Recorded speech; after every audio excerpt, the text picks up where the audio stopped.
Well, the poor neighbors down in Florida have just been hammered. I'm sure Ron DeSantis, which is the governor of Florida, if you notice, thinking, man, can I catch a break or what? Anyhow, our hearts and breaks for you guys down there, and our prayers for y'all, thinking, you know, maybe this is it. Maybe we can move on now, and we hope and pray everybody fared well during the hurricane. I'm sure there's a lot of damage there, but be thinking about the poor folks of Florida, and all those others too. And all those others. Still recovering. Yeah, still recovering. It's terrible. The more I got to a point I couldn't even watch some of that stuff in North Carolina. It's just so bad, heartbreaking. So anyway, on a lighter note, we're going to be talking about some things today to brighten up your day a little bit. Roselle, flowers, what you need to be doing in October to follow the year to brighten up your garden, make you feel better.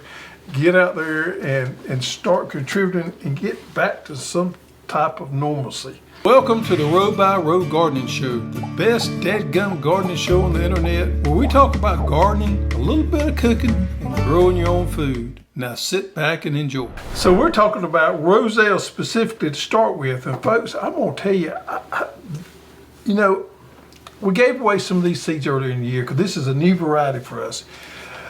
But the lady I got these from told me the calyxes were so much bigger on this newer St. Kitts variety, but when they first come on there, they was small. Yeah.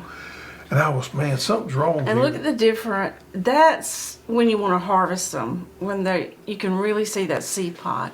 And we're going to make us some little tea today to begin with. Well, first of all, these calyxes end up, if you leave them on for a while, do get big. Look how big those calyxes right there are. So I'm glad it happened, but I was a little concerned to start with about how small they were. But they have loaded up. Now, we got some damage through the hurricane. They got blowed down, but we're going to be able to salvage them. We're going to be okay. But these things have loaded up. Now, I think the production on this is a lot more than the thyroid variety. Yes. They load up a lot more. And what we love about it, folks, is they mature out a lot quicker. And a lot of people that have trouble growing Roselle with the thyroid variety, because it is daylight sensitive, can grow this St. Kitts variety because it matures out on days to maturity.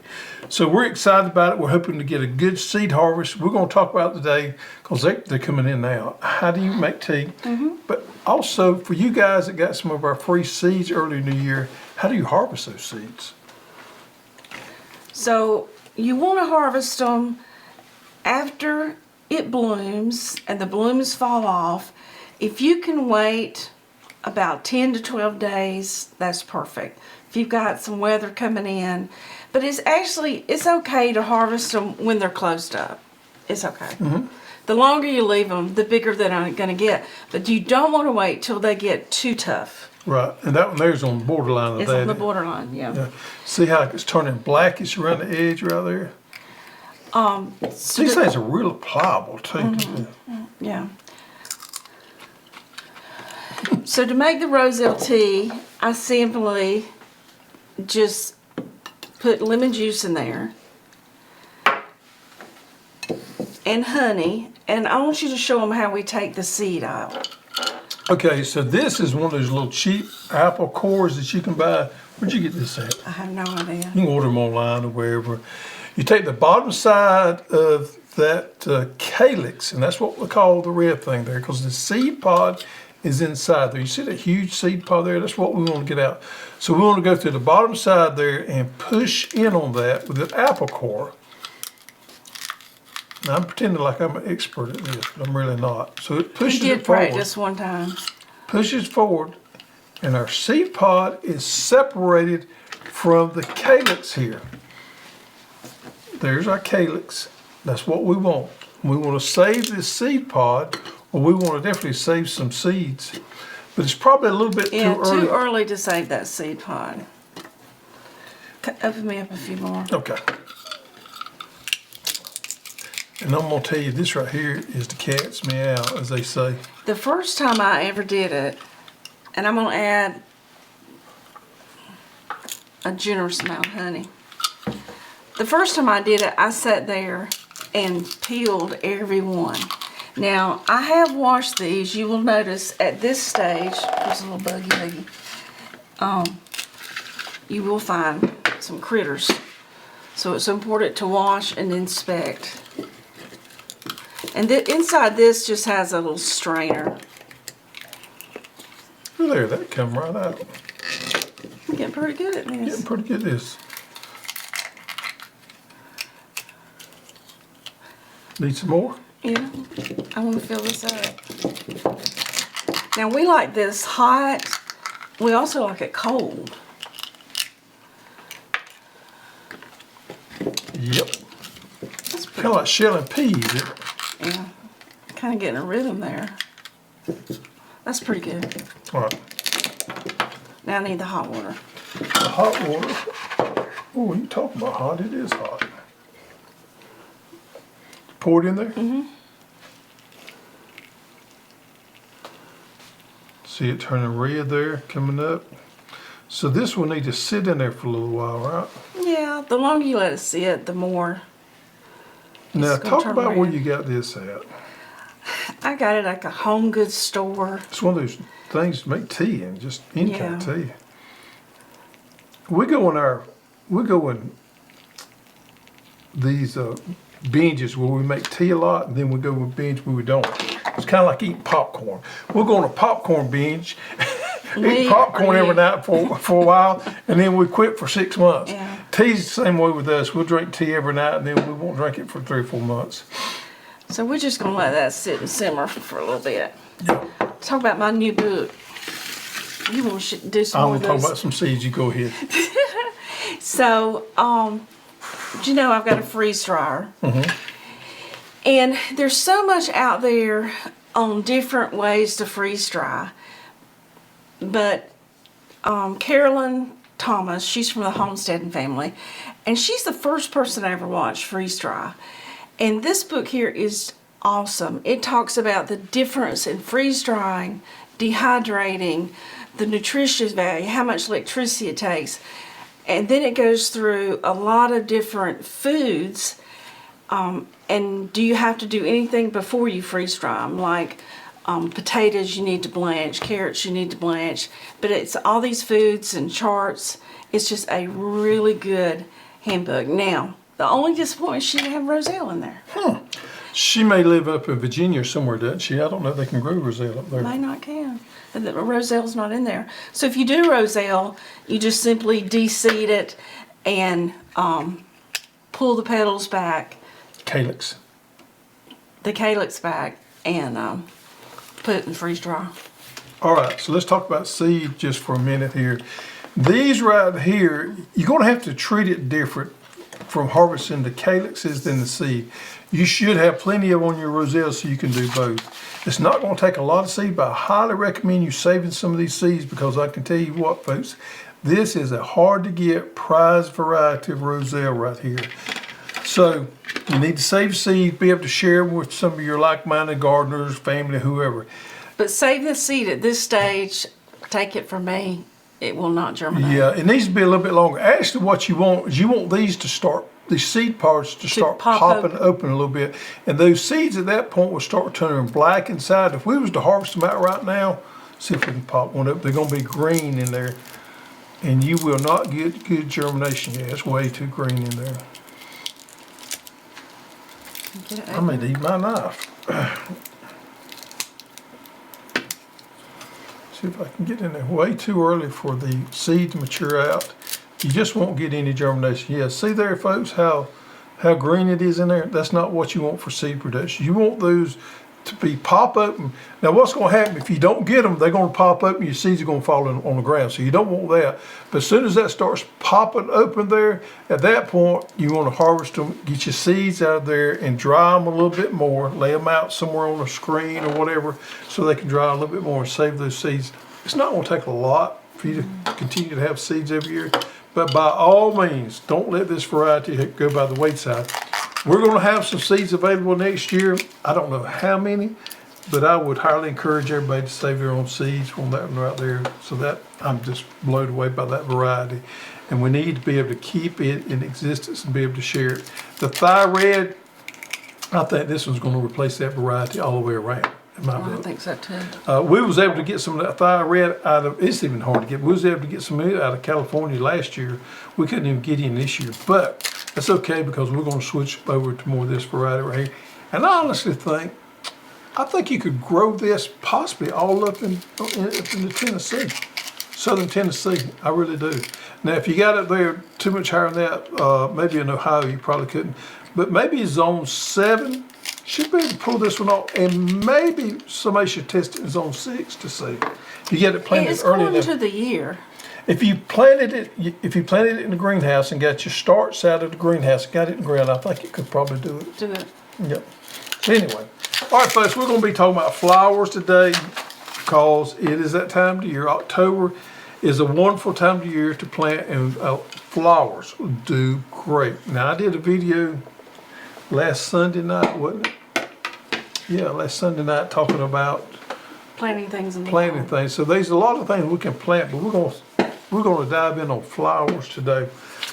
And the first one we're going to talk about is calendula. Now, calendula is something that, man, you've enjoyed growing for the last few years. This particular variety here is called the Prince Mix.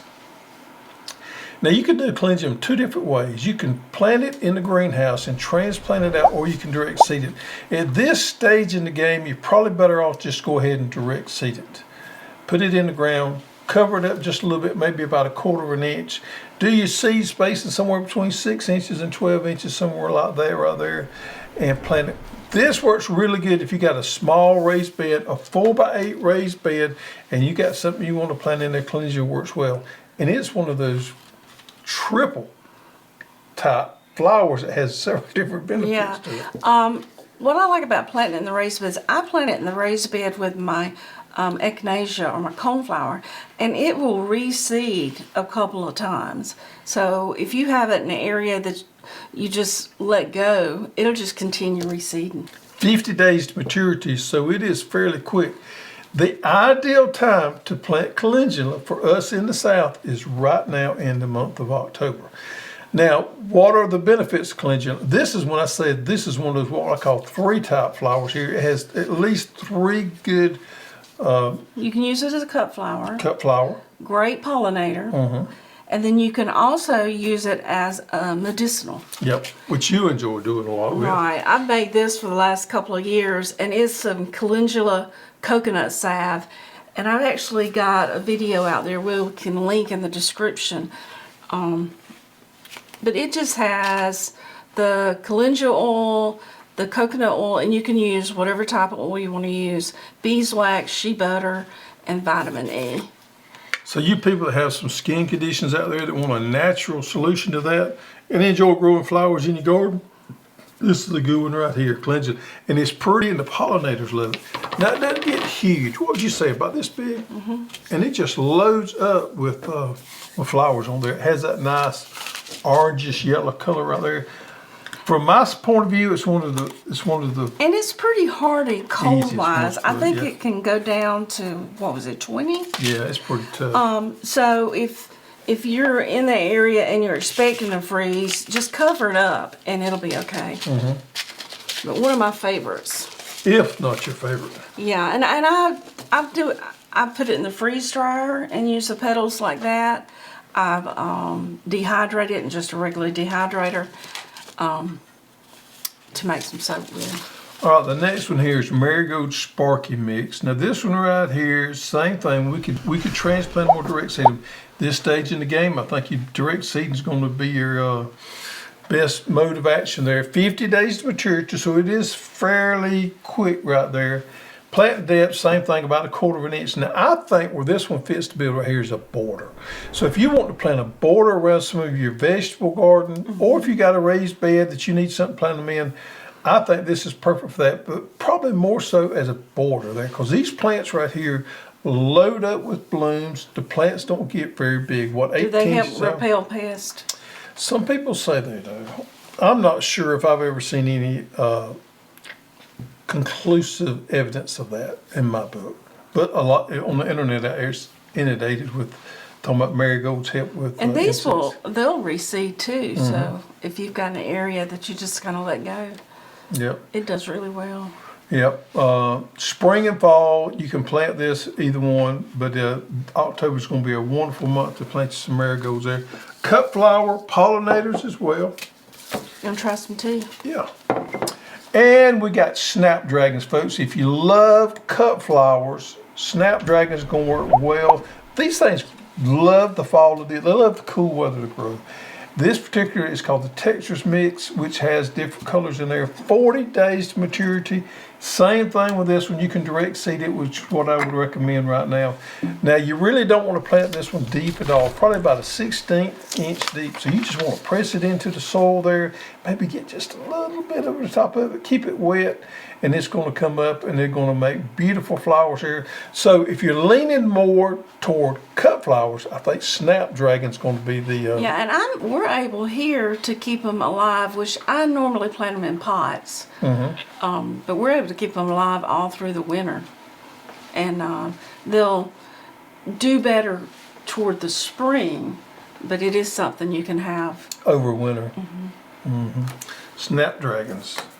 All right, so here's one of those that it's a flower, but we actually categorize it more as a cover crop. And this is a bag of it I got here that I've actually opened up. I need to plant me some more of this because this is the ideal plant. Superbee Phacelia, folks. You've heard about me talk about it in the past. See if I can get some of these seeds out here and show you how small they are. See how small they are? They're not nothing like a turnip seed.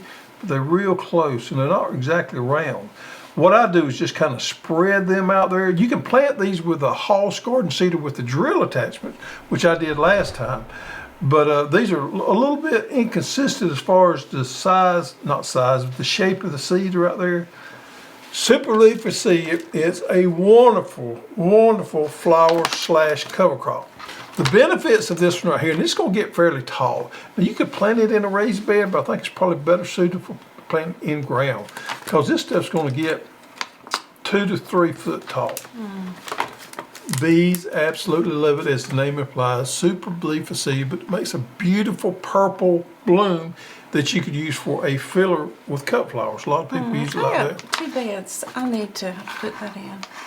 Also, it's a great nutrient scavenger. As we talk about the benefits of cover crops, it can keep your nutrient cycle going right there. So if you've got a place in ground that you don't know what to do with, this is it right here. It'll take temps down to about 20 degrees, somewhere in there. It loves the cool weather. It doesn't do good in hot weather, but it does good the rest of the time of the year. I grew this last year all the way till we have some hard freezes. It finally got it, but it will love it for the next few months. Well, I say months, next few weeks. It'll do well for you. If you don't get cold weather, it'll make it all the way into springtime. Then you extinguish it, do away with it, and get your some of your food crops in there. But I'm a huge believer of Superbee Phacelia. And if you're one of those type people that you want to plant something and have something for your pollinators, I don't know of a better one there. But what if you did a combination of calendula, maybe the snapdragons, the marigolds, and you put this in the in-ground? That'd be a good pollinator strategy going into the wintertime. This is going to offer a little more benefits as far as soil building than some of your flowers right there. But some of your flowers are going to have, just like the calendula, it's got some health benefits to it. With the Superbee Phacelia, really doesn't have any herbal effects to it. But it does a great job of scavenging those nutrients. Another thing about fall flowers, if you give it a couple weeks, you can find a lot of good sales at the big box stores on the perennials, like the blanket flower and the brown-eyed Susans. And they, even if they look like they're past their You day, talking about like in the live plants in the garden center? yeah, so it's a good time to plant those now, and your bulbs, like your daffodils, envy of bulbs going on there. And if you guys like plant tulips is October's a great time to plant tulips as well. Any of those fall Roses. Roses. It's a good time to plant roses. I've actually got some rooting from a neighbor's, Miss Betty's roses up there. Oh, really? They're getting rid of them, so I asked if I could get a few cuttings. That's what's in the greenhouse. October's a wonderful month for gardening. Cover crops, any of our brassicas, things like that. It's time to get them in because we normally, here for us, we normally have our first frost date. Well, it's going to be our last frost date of the year. It's going to be the first one in the fall, around November 22nd. Now, some years we don't get into December or January. I remember a few years ago we didn't get a frost till January 20th. So we don't know exactly when we're going to get that, but we got plenty of time if we get them planted now for them to harden off and be able to take some of that cold weather when it does get here. And you And know, flowers make you happy. they just make you happy. The pollinators love them. Milkweed. I planted milkweed, was it 2 years ago or last year? Last In year. the fall of the year. And it's come up and did real good. I had monarch butterflies come through on my milkweed this year, and I was excited about that. If you do want to plant milkweed, do a little research and find the particular species you want to plant for your area. You want to make sure you get the right one for you, because there's a lot of different species of milkweed out there. I didn't realize till I did some research. But you want to get the one that's native to your area. Those monarch butterflies, they come through the fall of the year. And if you got those pollinators, it helps them with their migration and reproduction. So we all want to do what we can for the monarch butterflies because they're on the endangered species. Yep. They just got added to that in the last year or two. So there you have it, folks. All right, strawberries. For you guys that have ordered strawberries, we're going to have strawberries in the end of this week, and we're going to start shipping out next week. And I don't know that we'll get them all shipped out next week, but we're going to do our best to get them shipped out Monday and Tuesday if everything goes well. Now, there've been some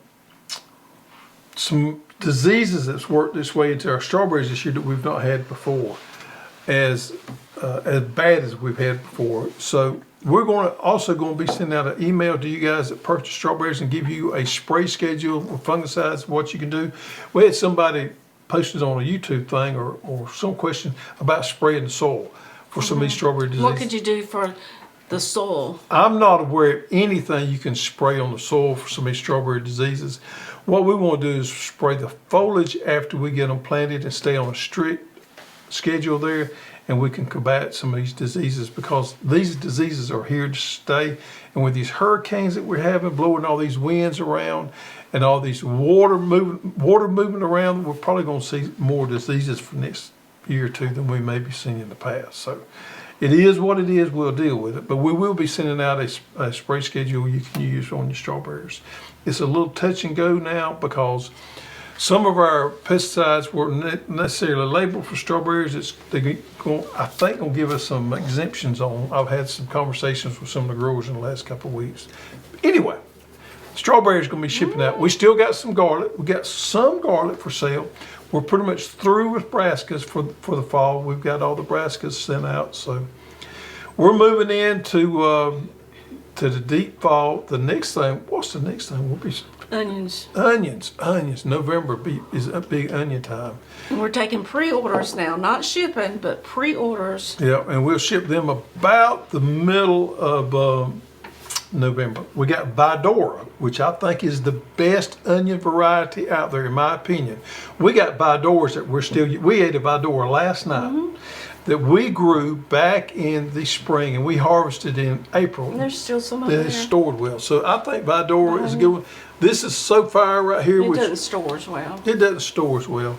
We got Red Creole that we're selling this year, which is a good red onion. And then we've got 1015 Texas onion, which does store well. But look here, folks. I think Vidora is hands down the best onion variety we got. That's my opinion. And the people up in Vidalia, Georgia, do as well because they grow a lot of them up there. So we got onions coming up. Elephant garlic. I think we still got a little bit of elephant garlic. I saw some in the seed room. So if you hadn't got your garlic, get it ordered and get everything prepared for your onion bed coming in. Plant some of these flowers. Think about cover crops, and make sure you plant something for the pollinators. We hope and pray our hurricane-affected friends fared okay. We all want to get back to normal in the garden, and I had just now got back to my routine in the garden. I'm going to brag on our seed tape. I planted last Thursday some Detroit dark red beet seed tape, the turnips, the spinach, the radishes, and what? There was one more. Planted on Thursday, and they were all up on Monday. Yep. Just boom, pop. And it's so simple because if you'll take that complete organic and mix it into your soil pre-plant, our seed tape has fertilizer in it as well. Those two things basically all you need. You're gonna make a good crop. I planted 8 beds. I planted my garlic too, and it took maybe 45 minutes. Just a no-brainer. As I say, easy peasy. Easy peasy. All right, folks. Thank you for joining us. Here I go again. Boom. You gonna try your tea? I didn't try my tea. It's good. Yeah, I'm knocking off. I can't do the old goat in the garden spotlight anymore, can I? You got somewhere to be? I got somewhere to be. All right, garden spotlight is Matt Wilder, and he's down in Tampa. And we hope he fares. he ordered him some plugs. Yeah. Look there. He wanted to show how they came in when he received them. Yep. Matt, we sure hope they fared well through the hurricane. Let me see this last page.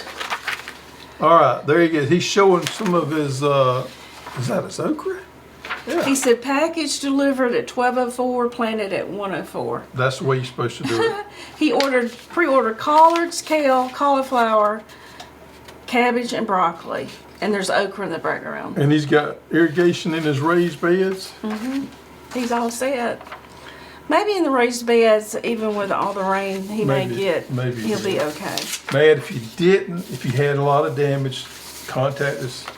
We'd be glad to help you any way we can. Old goat. Old goat.